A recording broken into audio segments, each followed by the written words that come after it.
Thank you everybody for joining us. I'm Dustin Kircher with MHP Nation. I got my partner here, Ben Dreiser. Our other partner, Christian, he just had a baby, so he is out for the day. But I'm excited to have another interview and Zoom with Emma. She is the lender that we've been working with and sending deals to, and she's been a wealth of knowledge. And I know with everybody else that's joined the group and also in sub 2 and is interested in the mobile home park and RV park space, the common question is, how do you underwrite these things, right? So instead of me trying to explain it to you, we're going to bring in the expert, the one that really matters, because she's the one lending the money to you guys. So she's going to come in here and talk about what's going to be the differences between a mobile home park and RV park, and talk about on the mobile home park side, tenant owned to park owned, and how you get to those numbers. So I'm super excited again to have Emma in here. I appreciate you coming here. I've been looking forward to it all week. I keep asking Ben, oh, is she going to come? Is she going to come? And so I appreciate you coming in here. And if you want to take it away, introduce yourself to everybody in the Zoom. Thank you so much for having me here. I'm really grateful and appreciative. I work with Eastern Union, who is a commercial mortgage broker. We close our MHP division, closes this past year, we closed over $350 million in just mobile home parks and RV parks. Nice. We are part of a bigger company, which is Eastern Union, and we average anywhere from $3 billion to $5 billion a year closing transactions. Wow. Yeah. So they recognized me right off the bat because I would only bring in mobile home parks. That's all I would do. And they recruited me within the first 8 days of employment or representation, any way you want to put it. Okay. Nice. So I guess we can start with, you can walk into a deal on 3 different levels. And I would like to start with level 1, which would be the asset itself. Okay, so everybody's always running around looking for deals. And so when you present a deal to me, the first thing I'm going to look for is the rent roll and the P&L. This is really crucial. It sounds simple, but because our sector is made up of 85% mom and pops, you are not going to end up with the rent roll and P&L at your fingertips. Yep. Not at all. As we experienced with the one that we sent over to you in the Florida park, yeah, and trying to just scrounge information from people or from the seller. Right. So because we understand that at Eastern Union, we are willing to accept something as simple as a Google Doc, and as simple as you just write down all the expenses for the P&L by the month. We would like a T12. That would be optimal. However, again, a lot of these sellers are probably between 70 and 80 years old, and they've had it for 20 years, and they've never had to do it before. So this will be your first hurdle. You have to walk in with the mindset that this is not the easiest of any of the commercial sectors. Keep that in your mind, keep that in your pocket, and you're going to have to teach yourself patience. It's tough, it's a tough place to be. Okay, so I'm going to look at that rent roll. I'm going to look at that P&L, and I'm going to tell you right off the bat, lenders want cash flow, especially with the way the market is right now. They need that asset to cash flow. And what they're going to do is they're going to underwrite it with lot rents only. Okay. On a TOH, they're going to look at an expense ratio of 35 to 40%. Sorry to interrupt you. Just tenant-owned homes for anybody who doesn't know. TOH or POH would be park-owned homes. Yep. Exactly. Sorry. It would be tenant-owned homes or resident homes, owned homes, things of that sort. They're looking at 35 to 40%. Now, you're going to look at a lot of P&Ls that are going to tell you 20%. They're going to tell you 30%. I am going to tell you right now, the big dogs like Open Door Capital run their parks at a 32 expense ratio. Open and Door they know what Capital, they're is doing. that what's his name from Bigger Pockets? Yes, Yeah, it is. Brandon Turner. Yeah, Yes, exactly. nice. I've worked with graduates or original founders of Open Door Capital as well. Okay, And they know what they're doing. And they're running their tenant-owned parks at 32% expense ratio. The people who walk away from Open Door Capital have holdings of anywhere from 15 to 30 parks. So nice. if that, yes. So if that seller is telling you, no, I run it at 20% expense ratio, the lender is gonna look to buff that out a little bit. Yep. They're gonna look for that extra 10, 12%. So you said 35% on the TOH. Yes, but Yep. please underwrite it at 40%. Yeah. Okay. The way it is with the market right now, also, I am getting DSRs, which is debt service coverage ratios, Mhm. expectations at 1.4. 1.4. Okay. Yes. So what- can you explain the debt service coverage ratios for everybody? Yes, so it's basically what, so the 1% would be best illustrated and explained as that's the amount that's gonna cover the mortgage. Okay, whatever that mortgage ends up being. The 0.4 is you paying yourself as the investor. The bank wants to make sure you're not walking away from your investment because believe it or not, people are doing that right now. Yep. Okay, Oh, yeah. they're turning in the keys and they're walking away. Because they don't see a refinance option. Yes, exactly. In fact, well, a lot of people are caught stuck in it right now, right? Oh yeah. Yep. So, okay, so it used to be I could count on 1.25, I could count on 1.3, but it has definitely been pushed to 1.4, which for me, even for me, that's a tough time, right? Mm-hmm. Okay, so we've covered, you have a 40% expense ratio, lot rents only, and we've covered your 1.4 DSCR. Yep.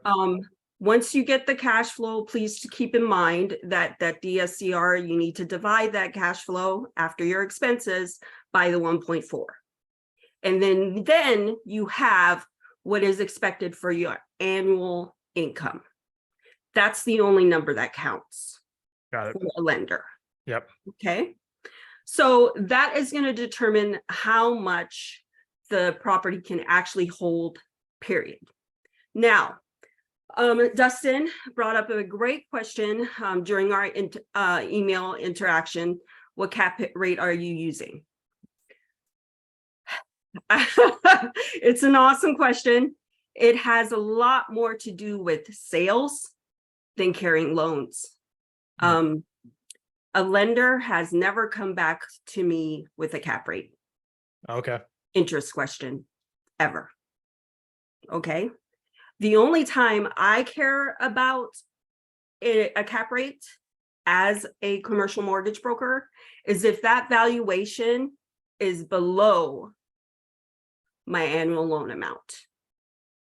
How much that asset will carry. Got it. When those two numbers, when the valuation gets below my annual loan amount, I'm excited. That hardly ever happens, but believe it or not, it does happen. And if that happens to you, you turn that sucker in as fast as possible. Yeah. Because you just made money. You made a ton of money. Okay. Now, the reason why I say that is if you're in a situation where that happens, there's something that might be a little off in the cap rate itself. And that takes a lot of underwriting on your side. Okay. So you're going to have to look at the area lot rents and make sure that's aligned. Mm-hmm. You're going to have to call up the other park owners in the area. You're going to have to check on that. The first thing you should do before you do any number running, though, is you should take the address and go to FEMA.gov and look to see if it's in a flood zone. Yeah. Are you seeing any lenders lending in a flood zone right now? So I have had deals where part of the park has been in flood zones and we have financed them, but that was because the park already was having strong cash flow. So what happens is the appraiser does not value the lots that are in the floodplain. Now, if you can keep that down from 0 to 5, you're good, as long as the cash flow is there, right? Yeah. Yeah, and that's what happens. It's not in your cash flow, it's not in the valuation, it's basically nothing to them. Interesting. But as an investor, that's good money, right? Yep. Okay. So on a park-owned home park community, which is POH, easily termed as, we are looking for an expense ratio of about 55. I like to write at 55. If I take a look at your asset on Street View, and it's all some of the homes are 70s, 80s. little, Yeah. yes, are a little dilapidated, and I know there's deferred rate maintenance, and I know you as a sponsor investor is going to have to make up for that with time and resources. I'm gonna write it at 60. Okay. Okay. Yep. Yeah. Now, that's the asset itself. If anybody has any questions about that, please let me know. Raise your hand, guys. I don't know how to do this part, Dustin. You're gonna have to. Yeah, we'll unmute them. If you guys have questions right now, or during the presentation or Zoom, just raise your hands and we'll unmute you. Yeah, just go ahead if you have any questions right now, because then I'll get to level 2. If there was any parts you didn't understand, please feel free to ask. Yep. Just to clarify, the 55% to 60% is the expense ratio you guys are using for a park-owned home. Yes, that's what I'm going to use, because I know my lenders. They're very, very strict. They are going to look to buffer that. They'd rather have, so, lenders are your partners on that deal as well. They want a good deal. They want to make sure they're safe. They want to make sure you're safe too. Yeah. I know we can have a very, we can view each other as adversaries, or we can view each other as partners. I prefer to have a partner who's willing to teach me all the time. Exactly. That's why I'm always surrounded by mentors. I'm always surrounded by people who are willing to teach me. Yep, exactly. I've always thought, even in, whatever long as I've been in real estate, my lenders are my partners because they have such a wealth of knowledge. One, they're seeing way more deals than I'm ever going to see in my lifetime, right? And so you get to pick their brain. I mean, we're picking your brain right now. We've sent you over deals. You've told us we need this, and you've educated us. So I think that's why we want to bring you on and to help everybody out too. I really appreciate that. I really do. I really do. The other thing is, if you want to go ahead of the pack when you're ready to actually submit a deal, you want to have the P&L and rent roll on Excel. It is the difference between a stack of papers and a book, a bounded book. Which one are you going to pick to read? Yep. I'm going to show, for those who don't know, real quick, I'm going to share my screen. I'm going to show you guys what P&L, basic P&L looks like. Let me share my screen just so you guys see it. And this deal was one that we sent over to Emma. And it did not come over like this, guys. I had to create this P&L, as Emma knows.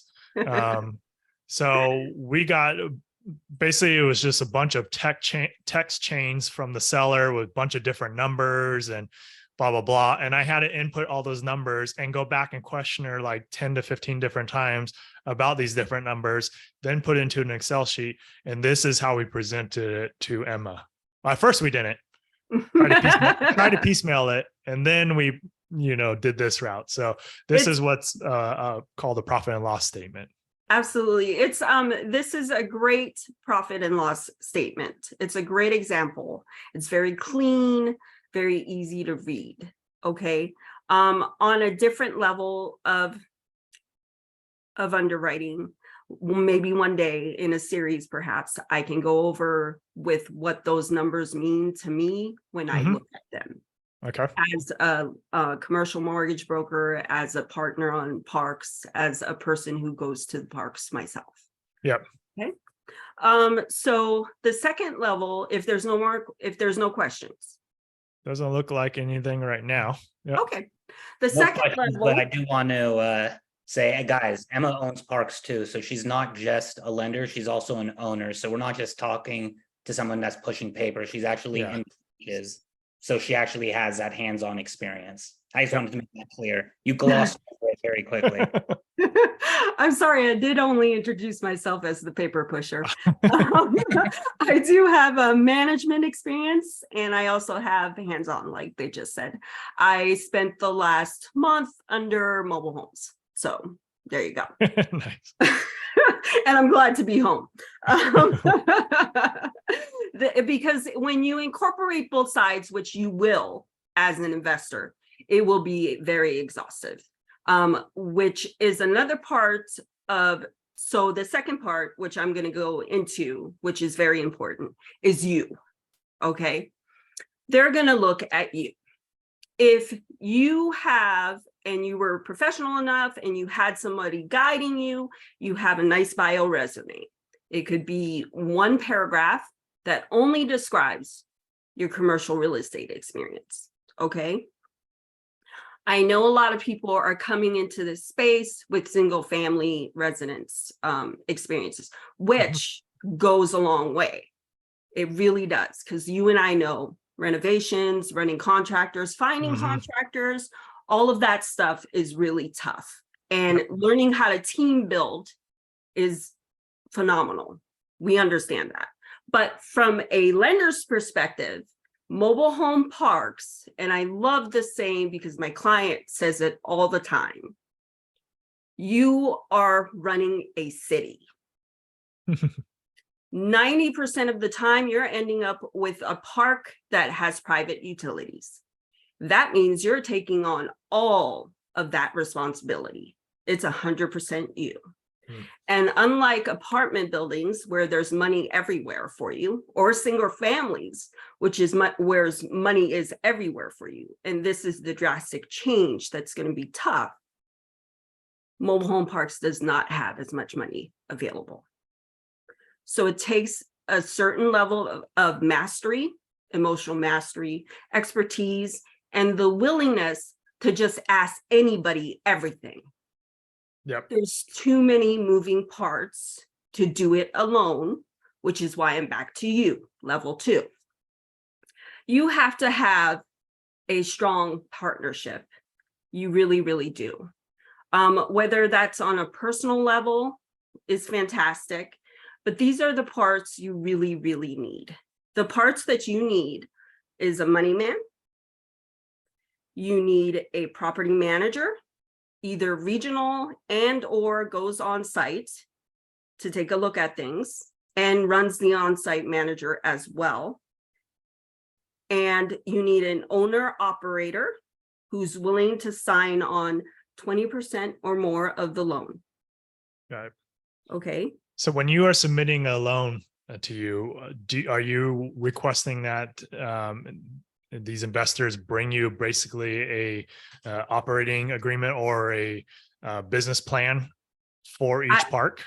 My preference for me is a business plan. When we get far enough into the underwriting with the lender, they will ask for your operation agreement. Yep. Okay. So be prepared for that. So that's part of you. Your back office has got to know several things. Your partnership, your negotiations. You do not have to turn in everything up front, and please don't. You don't want to overwhelm your lender. You don't want to overwhelm your partners. You do it step by step. Okay. But know that's coming up. So the immediate thing I'm going to ask after your rent roll, your P&L, after that, I'm going to ask for your personal financial statements from you and all your partners. I'm going to be looking for liquidity first and foremost. Yep. I'm going to be looking for experience. Now, liquidity that I'm going to be looking for is 10% of the purchase price. That is money that needs to be sitting there after we close. You're going to spend money on phase 1 reports. You're going to spend money on rate locks. You're going to spend money on appraisals. These are all things that you're going to have to spend before you close. If you don't know what a phase one is, it's simply an environmental report, which as as a person who's been there, when they're out there, it's like $5,000 and they walk around and make sure there's no oil leaking, basically. Yeah. But lenders really like that. So that's part of you. You're going to have those personal financial statements waiting for you, your 2 years of tax returns waiting for the lender. You're going to have 2 years tax returns of the sellers waiting for you in the back office. And don't get it twisted. Lenders are testing you on your responsiveness. If you already have that ready, they want to work with professionals. And with the market the way it is, they're just streamlining. Yep. They're streamlining as fast as they can. They have to hustle. Nice. Okay. When someone reaches out to you on a park that is of interest and they want you to be a lender, do you have a checklist that you give them? That I should. You've asked me that before, and I need to sit down and do it. I have it in my head, and I start, because just like I don't want you to overwhelm the lender, I want you to understand bit by bit. Small yeses win. Yeah. Small yeses win the game. Okay. Yeah. All right. And I have done it where I've just exploded with a whole email of everything that I'm going to need right now. And people are going to walk away. And it's the same with lenders. They have 50 deals sitting on their desk. You're going to have to, the small yeses win. Okay. Yep. All righty. So your back office has to have all of those things at fingertips, ready to go. Your operational agreement, your property management agreement, so on and so forth. Your PFS, along with that, if you're using cash from IRAs, things like that, all of that has got to be either at the top of your head or at your fingertips or sitting there. Mm-hmm. That's you. That's what they're going to underwrite.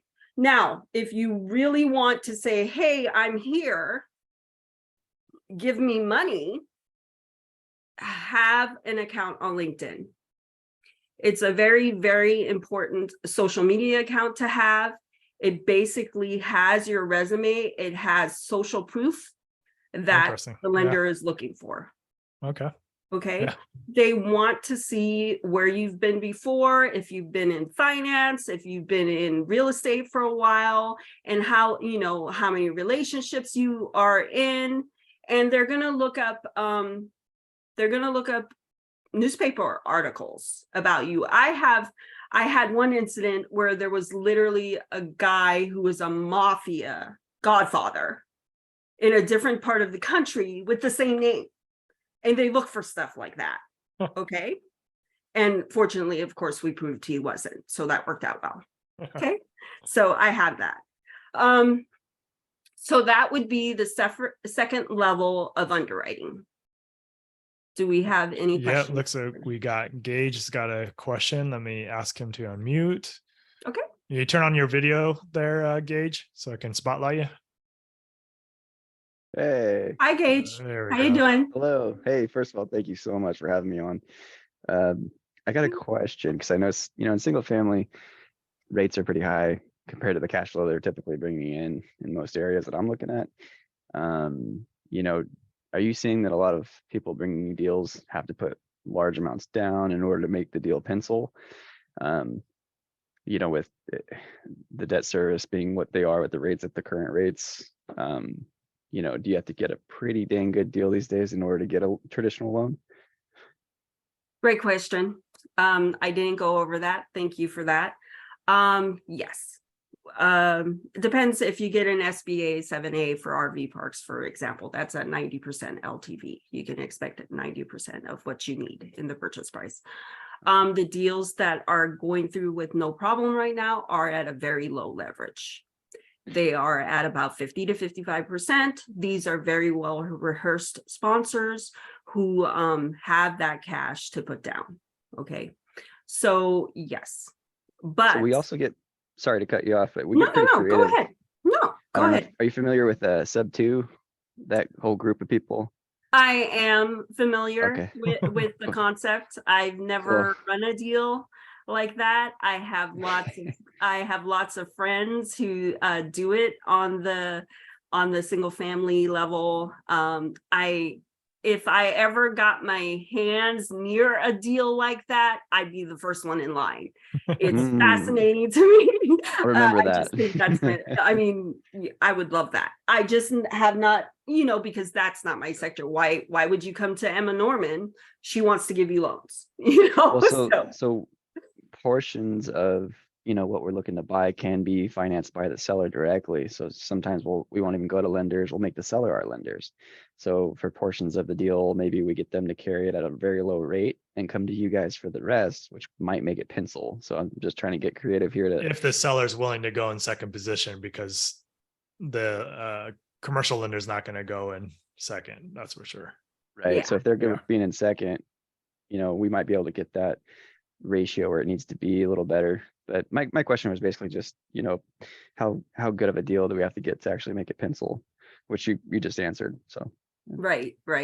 And that I actually love brings up. that- Oh, sorry. Go Great. ahead. Go ahead, please, Dustin. So that actually brings up a question that Gage you brought up, is that even allowed? Sometimes, if you have gifted funds, or you have the seller come in with the seller carry in second position, is that even allowed with your lenders that you worked with? So I do work only with brick and mortar banks. Because I feel like that legitimacy and credibility is the foundation of my reputation as well. I do not work with anyone online who does not have that. Yeah. In which case that would be very old school, right? They are going to look to be in first position. They're going to make sure that there's a huge buffer zone for everybody to make money. Got it. So they won't necessarily care though if the seller Not carries necessarily. However, I haven't been in some creative deals where we have convinced the lender, hey, we're going to go ahead and purchase this over the appraised price, and the seller will carry back notes for homes. I have been in that situation before. Nice. Yeah. That is very, very crucial. What tips the balance there is the relationship with the lender. Yeah. Nice. And the Very cool. relationship with the seller, just like, in everything else as far as real estate goes. Okay. Cool. Any other questions, Gage? no, very fascinated. Thanks, guys. Cool. Thanks, Yeah. Gage. My normal LTV I like to run numbers at is 70 to 75%. Okay. That's where I like to stick around. I feel like that's the biggest value for my client. 70%. Okay. Yes, there are regions of the US that does offer everyday 80%, which would be easily the South. Every day, that to them that's their market. Yeah. Did you It's say very Illinois competitive. too has got some pretty good numbers right now? Say that again. Didn't you say Illinois has some pretty good Oh terms yes, right now? Yeah. yes. Illinois is very hungry. Because of their reputation in the nation right now, it has made the lenders very hungry. So those are markets you're going to be looking for as well. You want to make sure it's a great asset. In which case, that scenario I brought up, the buyer was fantastic at his negotiations, and it was actually worth twice as much as he tied it up under. Yeah, that's nice. Cash flow wise, the Mhm. appraiser is always going to agree with the bank. So we all know that already. Yeah. right? Yeah. No. Yeah. Okay. Nice. So that's anybody else have any questions on level 1 or level 2? Nope, doesn't look like it. You got anything for me, Dustin? I know you like to break it down, crack it down. I'm a question asker for sure. No, No, that's actually, great. no, I think I know because we've talked a few times. So no, so far good. Yeah. So far, good. Okay, great. Thank you. You're welcome. So level 3, this is nation, right? What the heck is the nation doing on the financial institution side of things? I was reading, so you're going to have to keep abreast as an investor. and understand that that lender is in the middle of both of us. There's background things going on with regulators who come in and tell them what to do, and all of a sudden they have to change everything, right? So the lender and the Nationwide, the lender's credit department, the loan officer you're working with and I'm working with has to have a great relationship with the credit department. That credit department is probably going to have to handle your deal 2 or 3 times, because if you have a good loan officer, he's negotiating as well. She's negotiating as well. Everything from set to finish is negotiation. And like I had mentioned in level 2. Okay.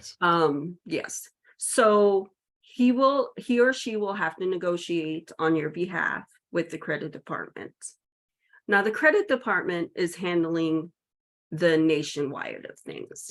They're thinking to themselves, okay, so there's been a huge fallout in the last year or 2 over offices because of COVID, right?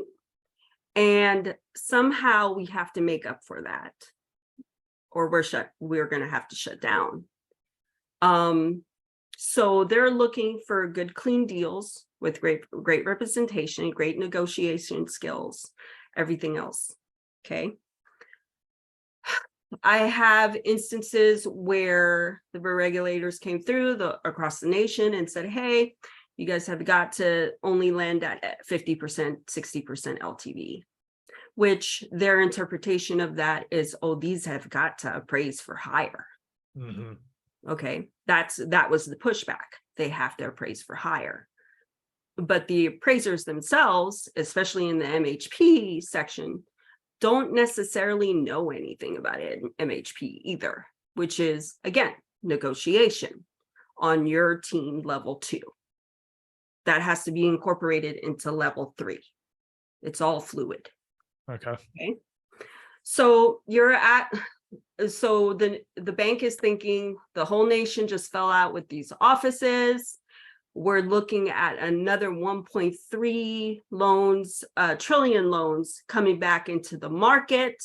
They didn't qualify to get refinanced because everybody lent on future values, which is why for you to ask a lender right now to lend on future values is kind of just not something they're willing to do.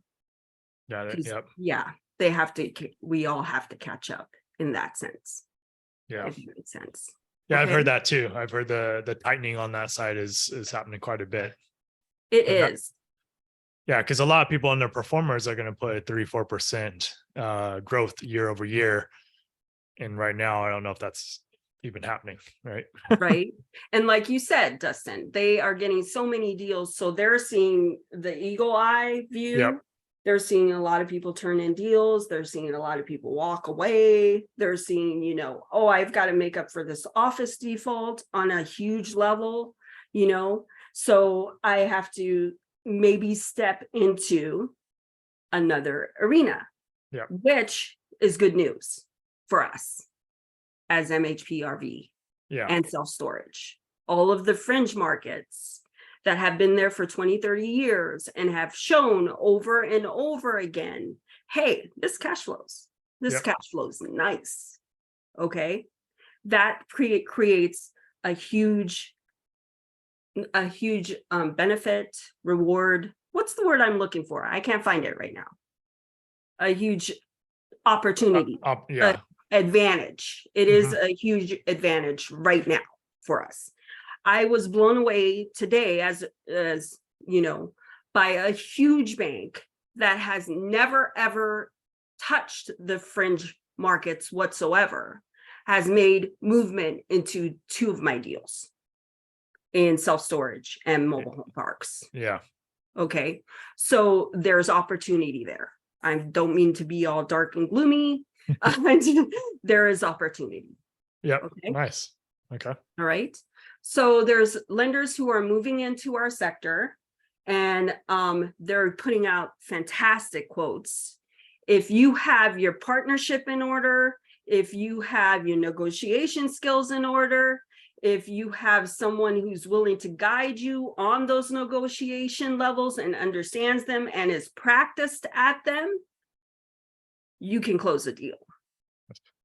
So question on that is on the sponsor side, someone that's coming in that has experience, what is the minimum amount of equity or percentage of ownership does that sponsor need to have to be, I guess, considered a considerable partner in the deal so that it qualifies as Okay. management experience? Absolutely, 20% over or over. 20%. So Yes. if you find somebody that has experience in owning parks, you need to give them at least 20% equity in the deal. Yes, to count, and they have to be, I'm sorry, they have to be willing to sign. They Yeah. have, Yeah. okay.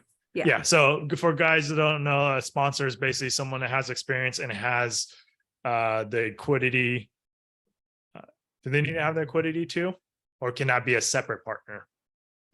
If you're writing on it, your liquidity counts. Okay. Period. So you They gotta have have to the have liquidity. liquidity. So it's Yes. basically bringing on somebody that has experience, owns parks, has liquidity, and then is going to become a partner within that entity that's going to own that park. So you can jump, getting into parks quicker, basically, or bigger Absolutely. parks quicker. Absolutely. It doesn't have to, all of the liquidity doesn't have to come from one partner. It's all pitching into the pot together. Sorry. It's a combined liquidity amongst. Yes, it's combined. Yes, absolutely. So not everybody has to cover it. Mhm.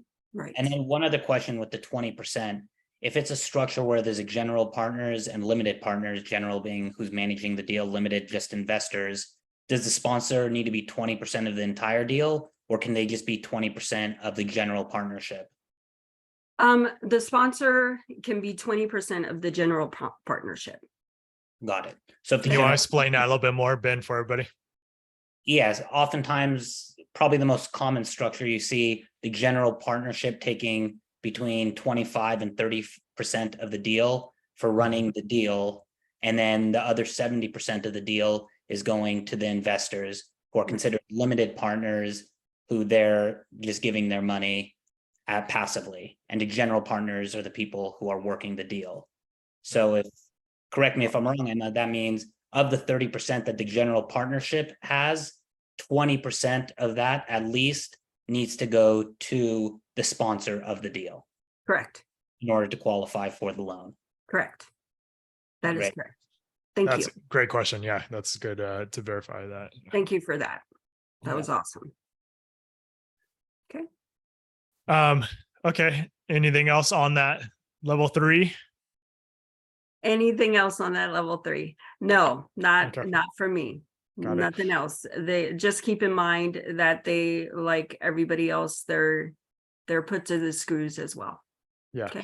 So another question I have is, I think I already know this one, but for everybody, it's how soon, and once, the borrower gives you all the paperwork that you need, how soon can you get a term sheet out to a borrower? Okay. So if the deal is really good and under all the parameters I just said, is if it's excellent, you can expect a term sheet within a week. Okay, nice. Okay, cool. If it's kind of hairy, then a term sheet, you can expect a term sheet in about 10 to 21 days. Nice. Okay. And how long, what's the average contingency period or due diligence period that you're seeing in the contracts that you're looking at? Okay, so I've noticed various points. I think you should give yourself 45 days. Nice. The last two we've been doing 60. Good. Yes. 60 days due diligence and then 25-day close after their due diligence period. Beautiful. Very beautiful. If you can get the seller to agree to that, yes, please. Yeah. Do. Yep. There has seller to agree to 90 days or 100 days. It's a good starting point because they're always going to come back. So if you do want to end at 60 or 90 days, come at 180, 120, because there is a lot of due diligence, especially checking the septics and all the different, especially if it's private owned utilities. there's a lot of expense and a lot of time to gather all the paperwork. It Yeah. is. It quite is. And there's always like, the lender will move the goalpost on you and you will have to adapt if you Yeah. want the deal. And hopefully go back and forth if you're very good at negotiating. If you've decided I'm going to close this no matter what. But do understand that lenders will move the goalpost and you have to adhere. Got it. And then what is the average, gosh, I drew a blank on what I was going to ask. Oh, what's the average earnest deposit that you're seeing nowadays on these parks? I've seen anywhere from a 5,000 to 75,000. Is that what like percentage is that? Like one to Well, in one case, it was the 75,000 was like 20%. oh wow. Yeah. They were serious. They wanted the deal. Serious. Yes. So, which, is pleasing to everybody else who's in the deal as well. However, if you don't have that on you, nobody can blame you. Yeah. Just go ahead and go for it. That's all you got sometimes. Just go for it, So, yeah. All right. Anything else on the mobile home park side with tenant owned or park owned homes? Please, I'm going through this right now. Please have somebody go under those homes.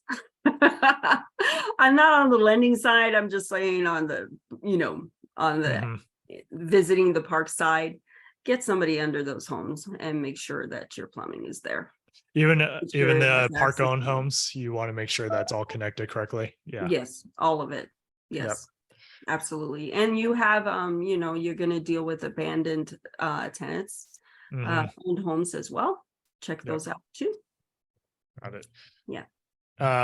Okay. Oh, that's the other part of underwriting. Okay. Thank you for bringing that up. One of the problems that we had with the Central Florida deal is the street view of it was dated 2011. Yep. Right. And so the ability to have like some video would go a huge way if you notice that on the street view. And having some pictures would be helpful as well. Yep. The best presentations that are very helpful to yourself, to the lender, to your investors is having something as simple as a Google Drive where all of that is accessible and labeled. Okay. So before we get to RV parks, let's talk specifically about this deal in Florida because they had some questions about that. I'll share my screen here real quick. Fantastic. Oops, there it is. Where's my screen share? All right. So on this one, I'll say it was piecemealing information together to put into a spreadsheet to present this to you, which is still not the greatest. It didn't have all the different expenses and I'm still piecemealing. I didn't have pictures because one, the seller is out of state, not near the property. And she just has a local resident that's kind of taking care of the park. This, guys, was all 100% tenant owned. I'm sorry, park owned units, right? They've been raising the rents over the last couple of years, or last couple of months, and so you can see right here, income, it's slowly going up, and it still has got room to grow. Probably when it's fully set, it'll probably be around 23,000 roughly. So on this one, because like you said, they didn't have a breakdown, and most owners in this size definitely are not going to have like the split between pad rent to unit rent, right? They're not going to split that. And that's a problem for you on the lending side. So because this is producing, roughly $13,000 a month, but what you're able to lend on is not this $13,000, right? So how do you go about getting lending on something like that when your valuation is a lot lower than what it's actually producing income wise? Right. So when I spoke with you, I did misspeak, and I'm sorry about that. The deals I did close as POHs in Florida, it was a non-recourse deal at 50% to 55% LTV. Okay. Okay, so So that it's was a just- huge mark that I missed with you, and I apologize for I know that. it's It's a huge mark. The other thing is I'm, glancing at the numbers and it directly conflicts. It directly aligns with what I had said on level 1 with the asset. This is about a 30% expense ratio for DOH. Yep. It was too So low. We knew that. Yeah. yeah, exactly. I'm looking at this and I know there's deferred maintenance. Yep. I'm also looking at the management side of things, and I've, at 1,100 with the least amount of repairs and maintenance at $45. Yeah. Yes, thank you. At 1,100, that would be the basis for the property management, which is about 5%. Mhm. You want an underwriting of 8 to 10%. Yep. That's what. Yeah. MHP. Okay. Yep. And I saw that right off the bat. Repairs and maintenance. I had, a few quabbles with, like the $45 a month. What are we doing here? Yeah. Right? You have nothing but POHs, and the highest number you have is at 1,800, and $45 makes me nervous. Yep. Because I know that seller has been getting away with anything they can to not maintain those units. Yeah, exactly.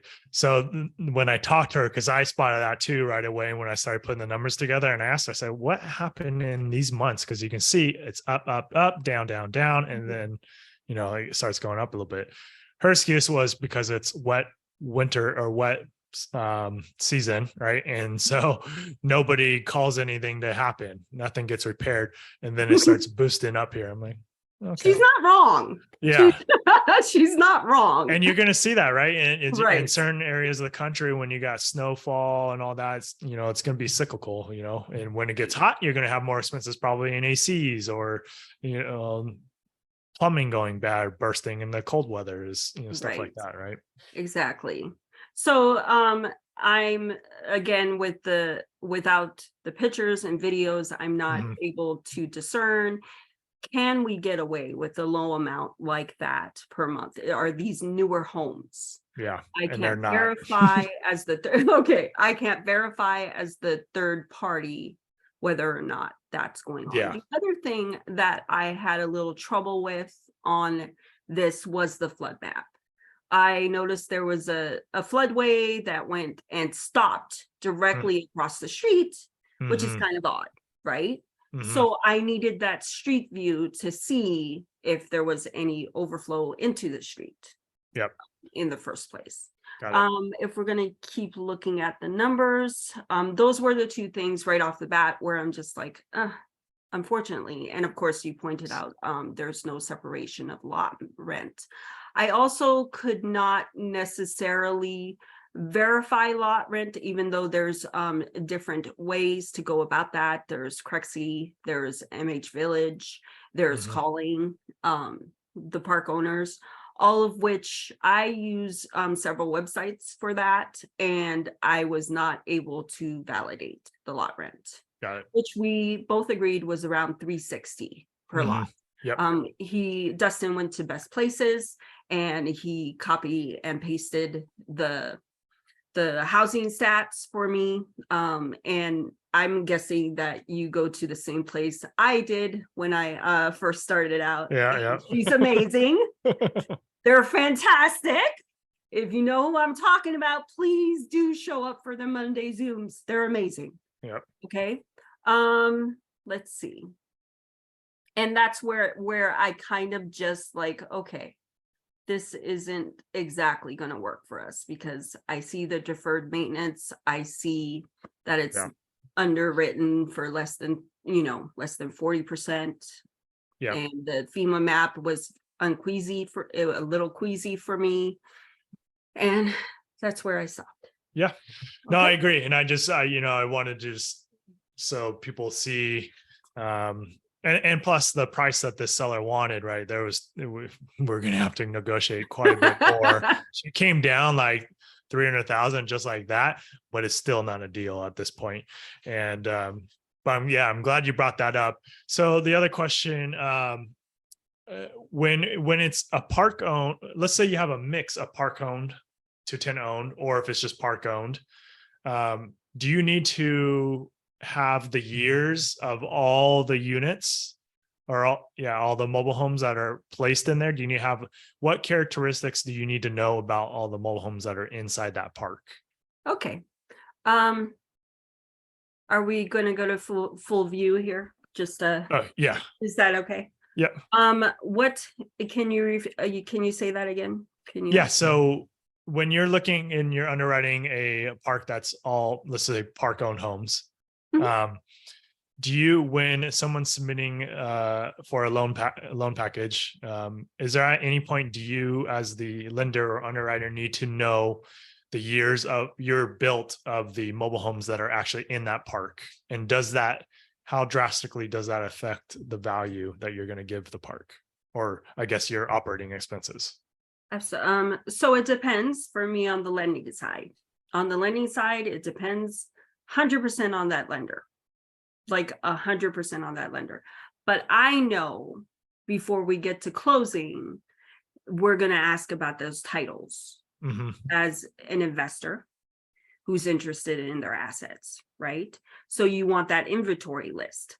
I know as an investor, you actually have to register that with the state. You have to have that inventory list ready for you. On the lending side, it is not as crucial as having those updated rent rolls every single month. These deals do not close.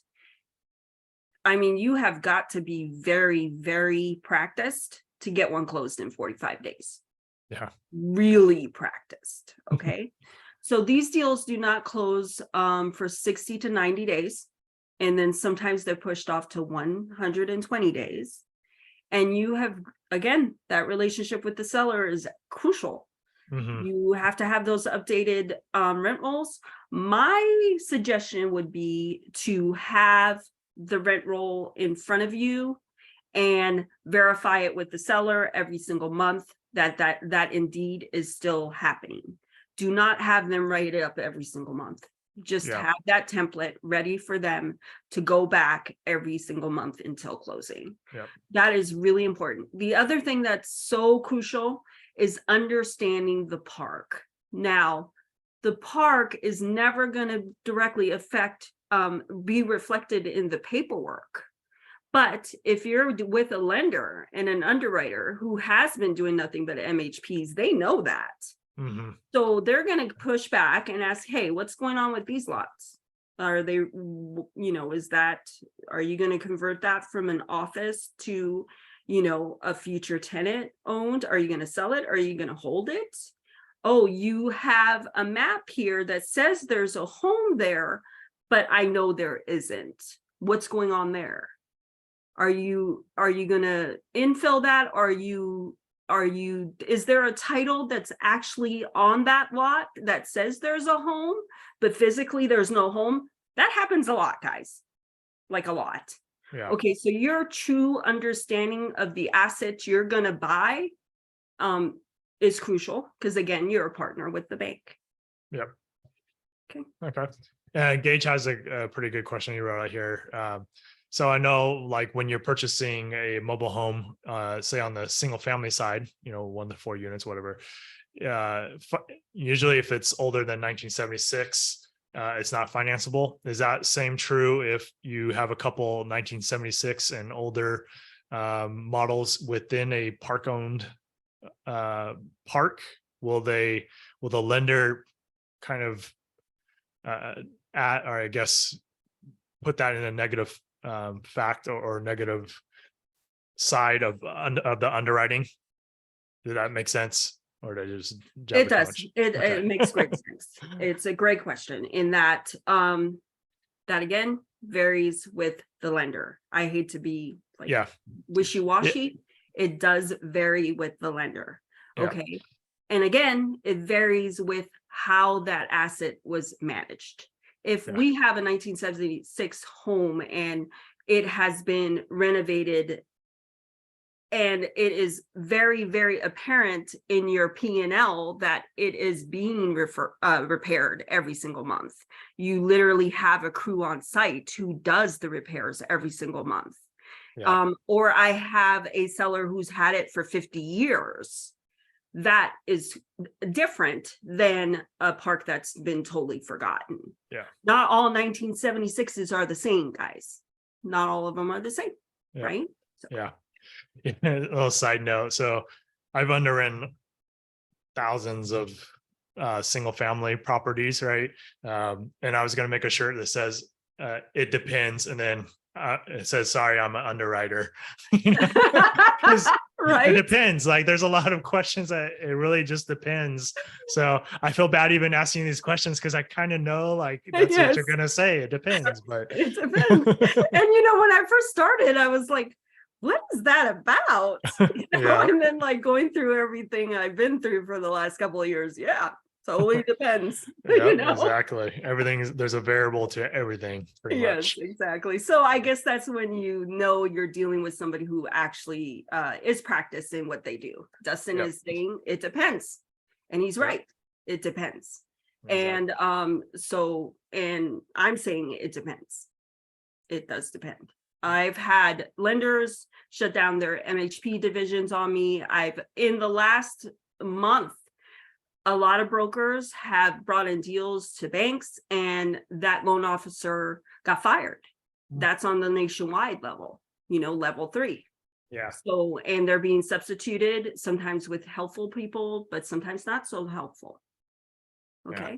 So it depends. It depends. We'll label this episode depends. I do got a few follow-up questions for the Florida deal that we just looked at. I know Okay. you said it's pretty much like a no. Is that a factor? If we could get the price down, assuming we assume the 55% expense ratio, is that something that it's a workable deal, or because it's close to a flood zone, automatically that's not going to work? Is there anything that would make the Florida a deal that you can lend on? So I gave you a valuation of 1.3, 1.23 at 50% LTV, and that deal could hold presently at 615,000. Right? Got it. How's your partnership looking? Yeah. How many of you have got like at least 2 to 3 mobile home parks that you've had for 1 to 3 years, and you have absolutely converted that MHP to meet your MHPs to meet your performance? Yeah. How This many goes back case to studies? finding the right partner to team up with, right? Yes, Which exactly. we've discussed, like, that's our goal. Always. Yep. And that's why you're doing the marketing you're doing, where you're drawing these people in. That's why you're having the heavy hitters show up that are, showing up to your podcasts. It's important. This is how you draw those partners. You're letting them know, hey, I'm here. Here's my hand up. I'm willing to do this, this, this, and this if you're willing to buy this with me. Yep. Put yourselves out there, become visible, 100%.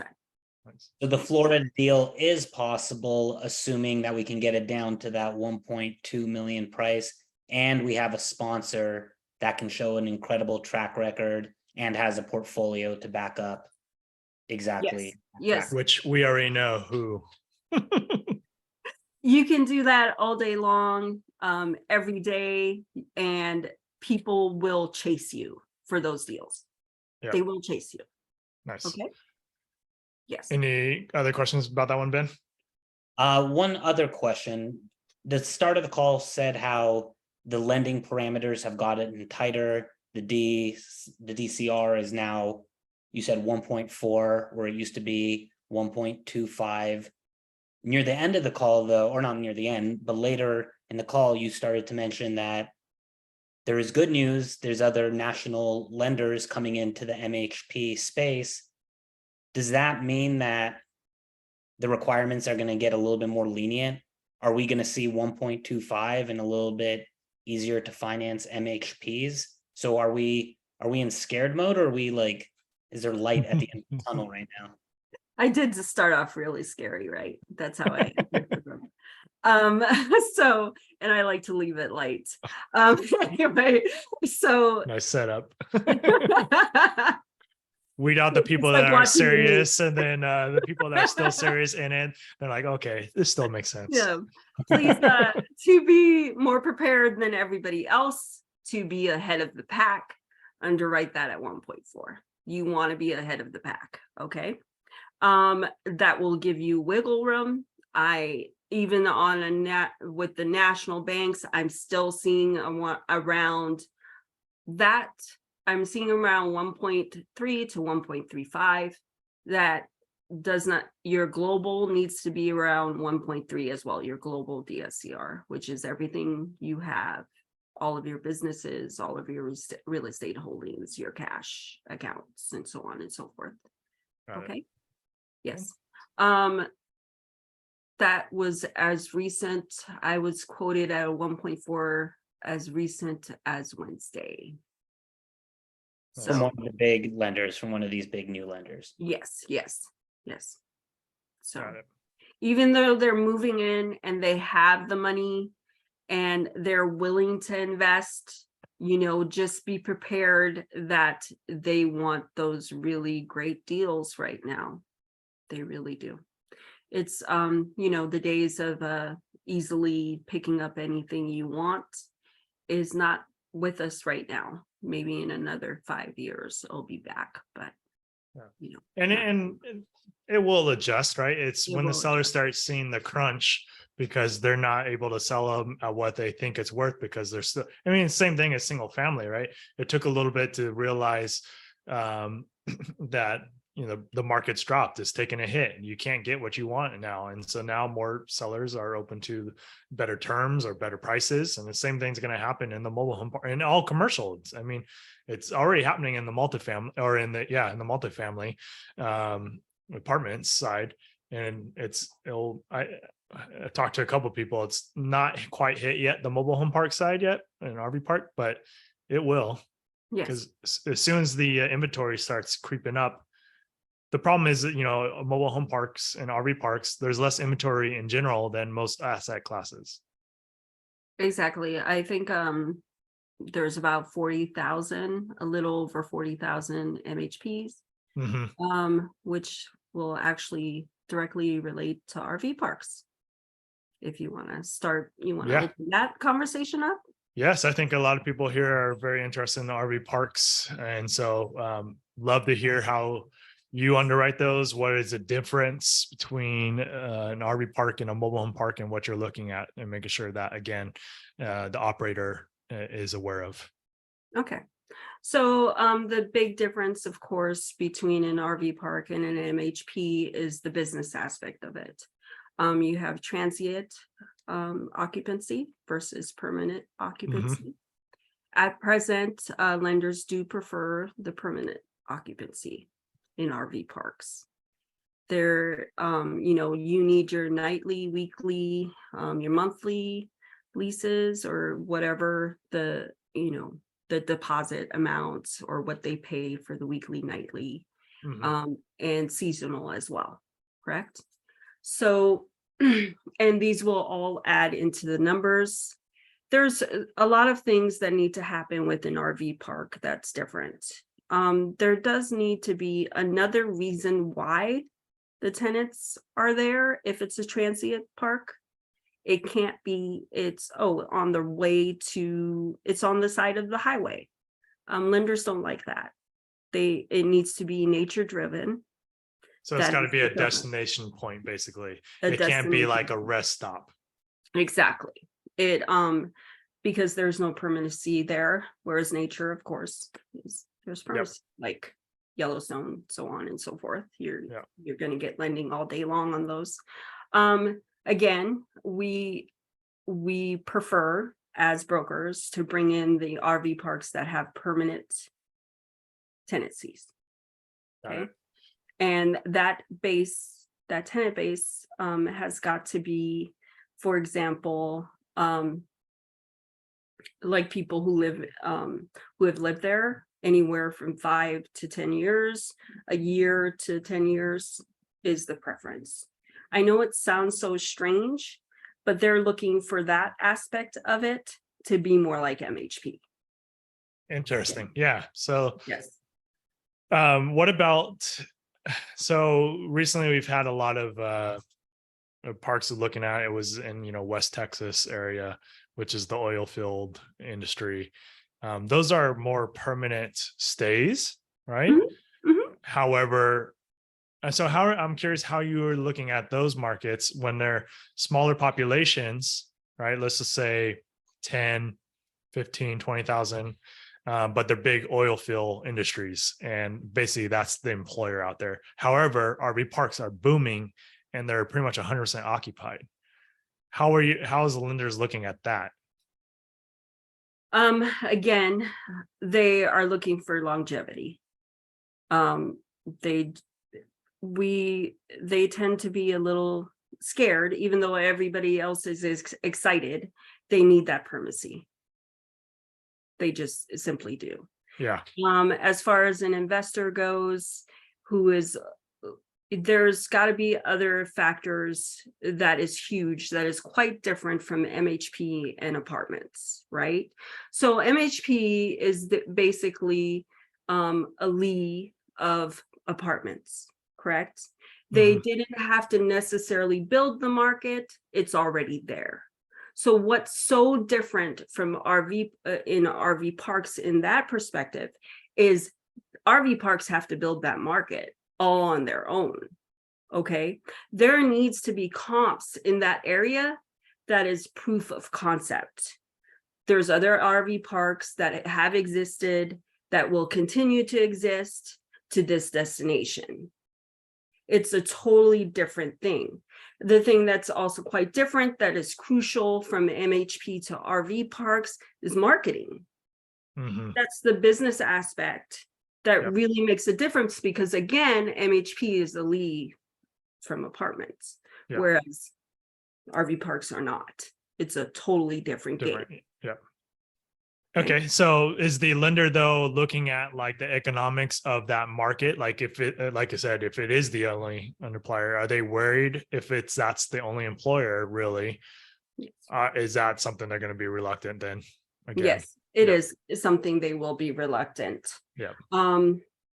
They need the employment like every place else, every other asset. They need the same kind of partnership that I described with MHP. Just think of it as if I'm underwriting a RV park, it's the same parameters that Emma Norman just went over with you. Got it. Okay. And what would be what's kind of I know it varies and it depends, but what would you say is the normal terms that you're going to find on an RV park compared to like a mobile home park? They are very similar. Okay. They are very similar. Right now, I'm hitting it big because I've been in the arena for a little bit, so I'm getting better rates. I'm streamlining my business as well to include sponsors who know what they're doing. Got it. But the rates for a newbie right now is still looking pretty good. It's still looking at 7. That's not bad. 5%. Yeah, that's not bad. Yeah, that ain't bad at all. 7 to 7.5. That's pretty good.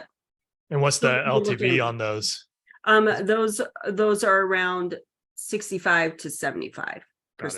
And you mentioned something earlier about a 90% LTV on an RV park.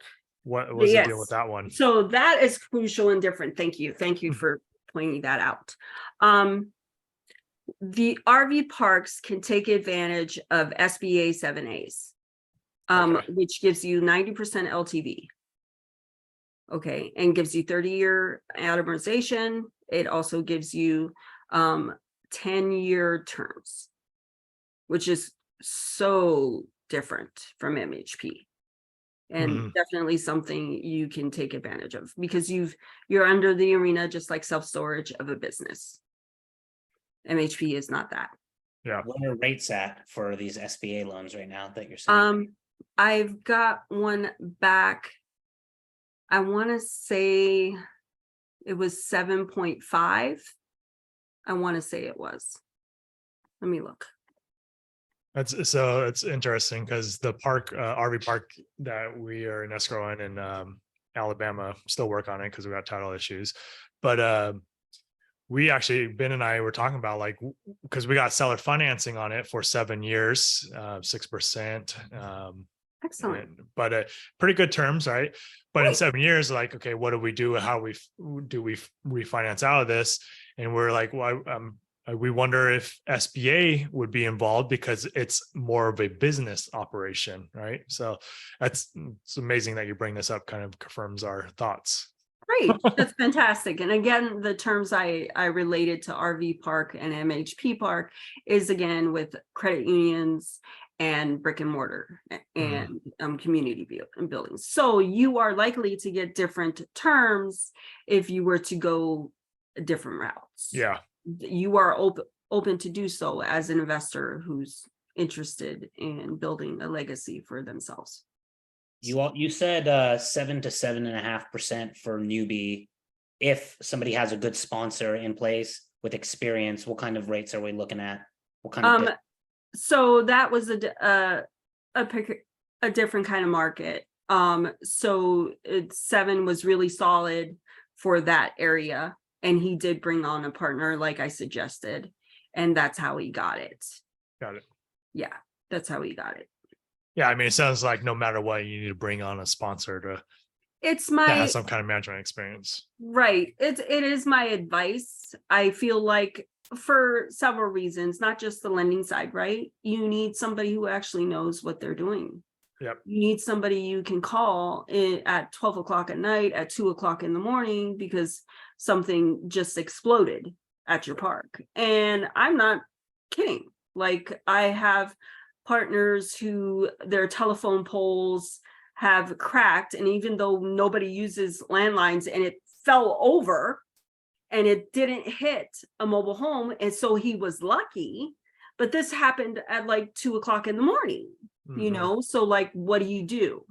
Who do you notify? You know, you need that guidance. Yeah.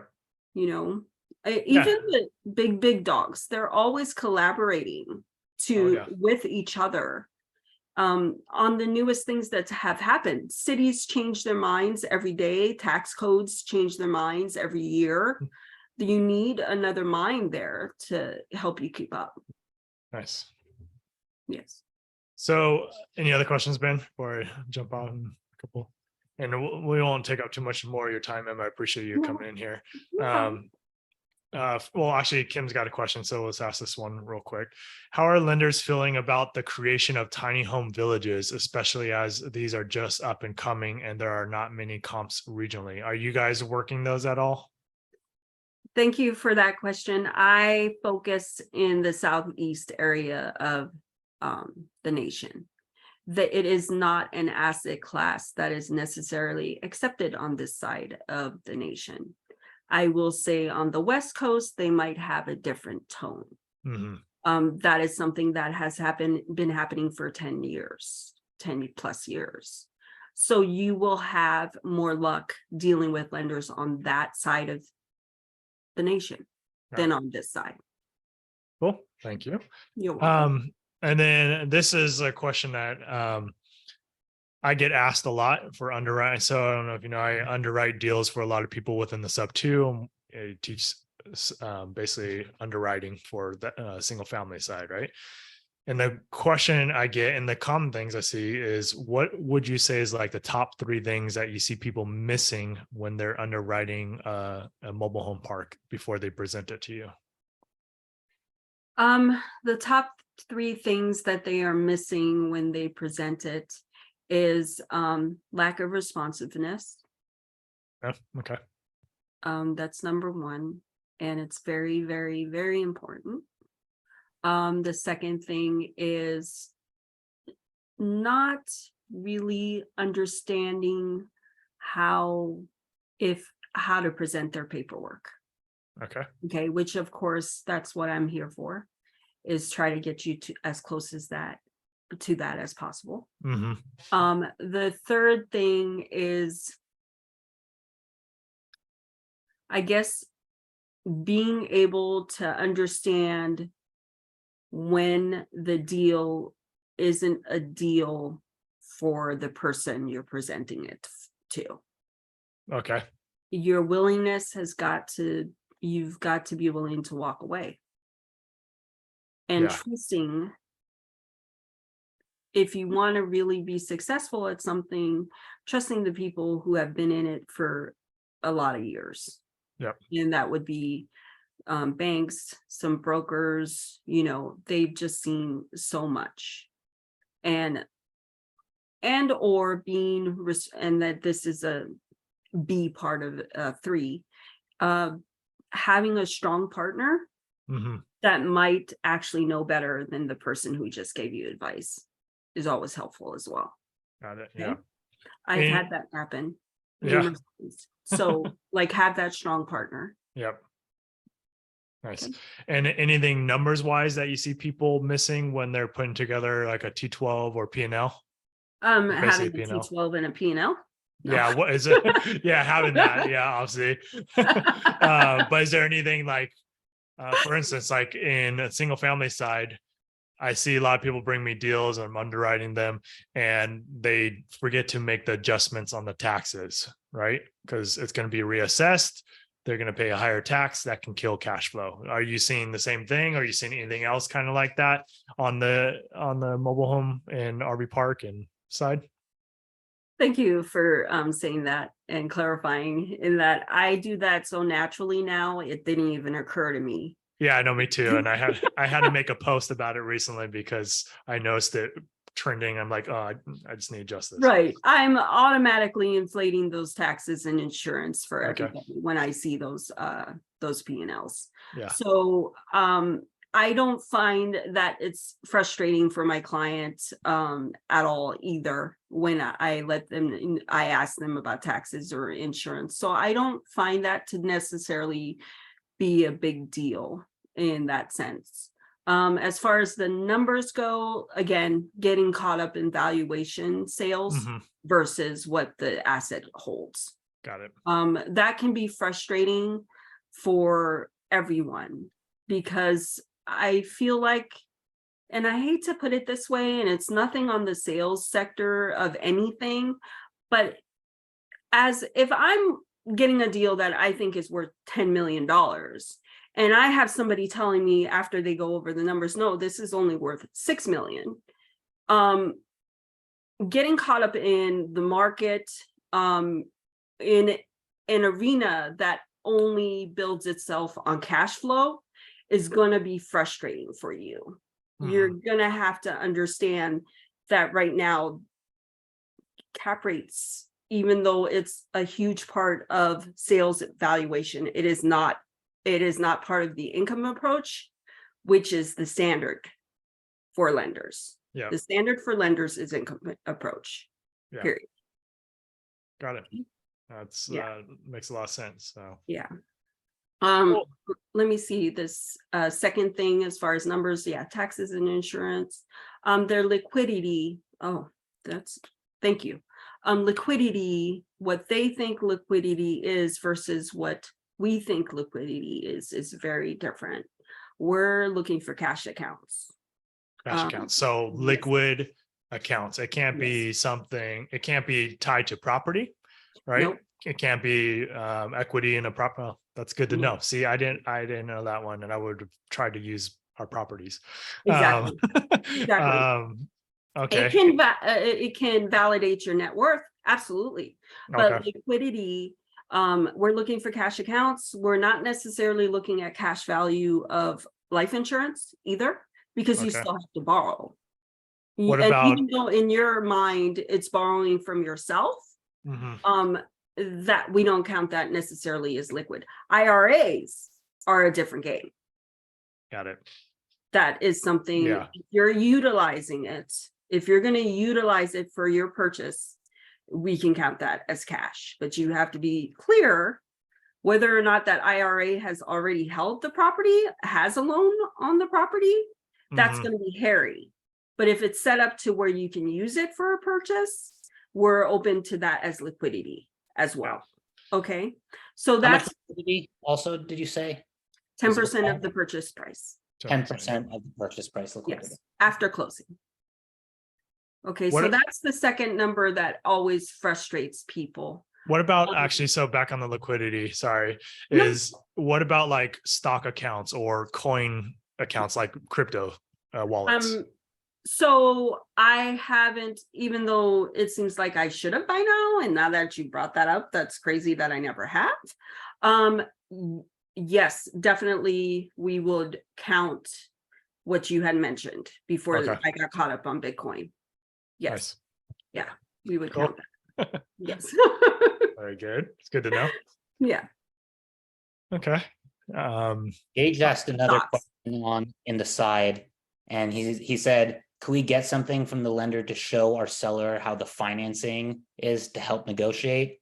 Is there like a cheat sheet or something that you can provide that we can show the lender? Look, we have to run a park-owned home at 55 or 60%, and we need to hit our 1.4 DSR, so your property is essentially worth this much." Is there something that you have?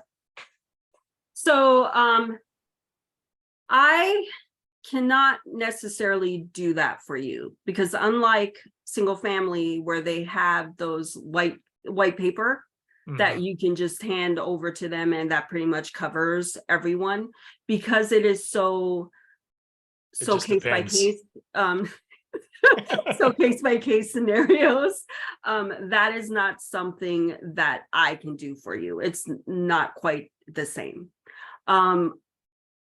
In order for me to, I have been requested to have quote unquote soft quotes ready on a nice letterhead and everything else to present to a client. There's a lot of things for me personally that has to happen. Okay. And this is not necessarily so for anybody else. I'm just the way I am. Okay. I have got to trust that client 100%. I have got to know that that client is gonna bring back the deal to me so I can at least look at it. And for me, that takes a year to 18 months of me working with you on your deal, your one park that we worked on a year together. And, it didn't quite close yet, but I know you because we've been talking for so long, so I'm not necessarily going to put anything on a letterhead to someone I just met. And whether or not that seems very exclusive, I'm sorry, but that is the way I play. Loyalty is important to me. Got it.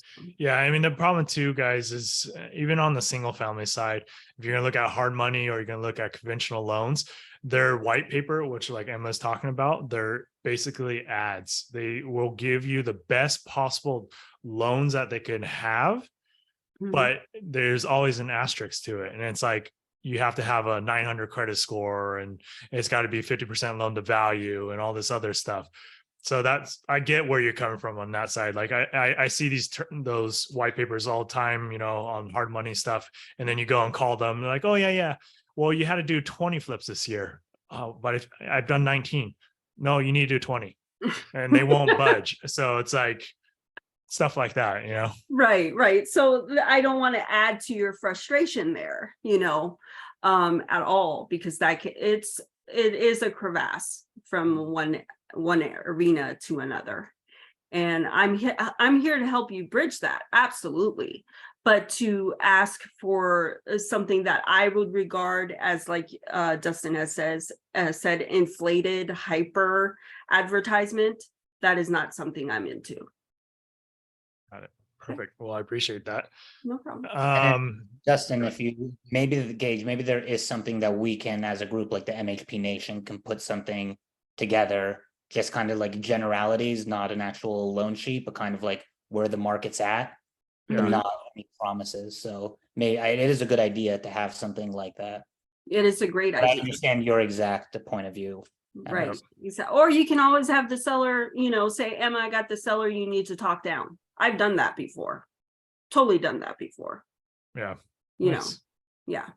But they gotta be a little bit closer than they can't be a million off.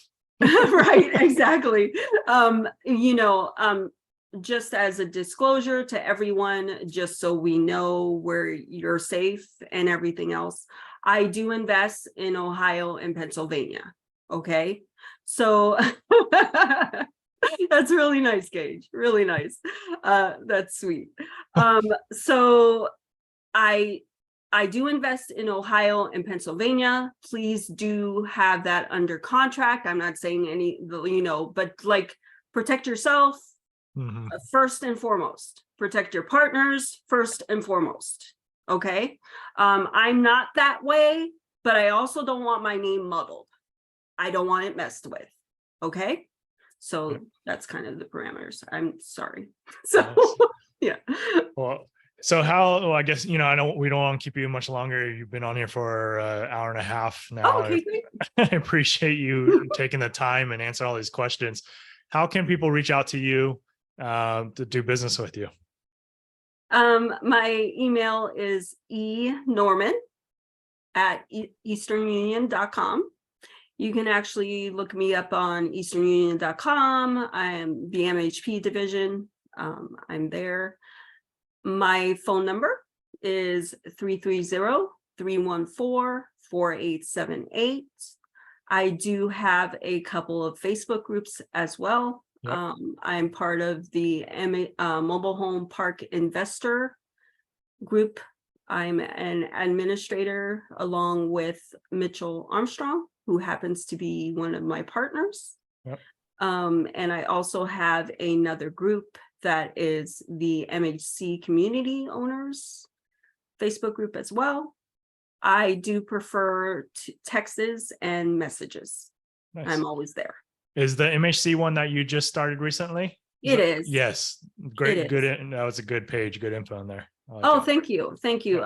So there's a huge, vast difference from my two Facebook groups. One is centered around everything and anything a park owner needs. And I'm not trying to take away from MHP Nation at all. I'm not interested No, in but that. it's collaboration over competition. Yeah, absolutely. I'm not interested in that. I love being on these podcasts with you, and I look forward to further collaboration. Yep. The other Facebook group I have is focused on lending aspects only. I tend to just put quotes on there or term sheet rates that I have gotten. Nice. Okay. Very cool. Well, Ben, is there anything on your side? Any other questions, guys, before we let Emma go? No, you're amazing, Emma, like always. Perfect. Yes, Oh, we thank really you. appreciate you. It's been such a pleasure having you on our show for the second time and taking our calls and texts and all that stuff with the deals that we sent. So we appreciate you. And we're hope that people will connect and reach out to you and bring you deals to work with them on. Oh, So, absolutely. I would appreciate that very much. And if there's anything, maybe you have noticed or haven't noticed, if there's anything I can help you with on the boots on the ground kind of thing, like if you need references for insurance, if you need references for due diligence, if you need to educate yourself on PEX versus farmer line, yeah. things of that sort, I always reach out because I'm always in that predicament, and feel free to reach out. Okay. Perfect. Well, I appreciate it. Thank you guys for joining us. you. Enjoy your weekend, and we'll all see you guys later on. Bye. Emma, bye.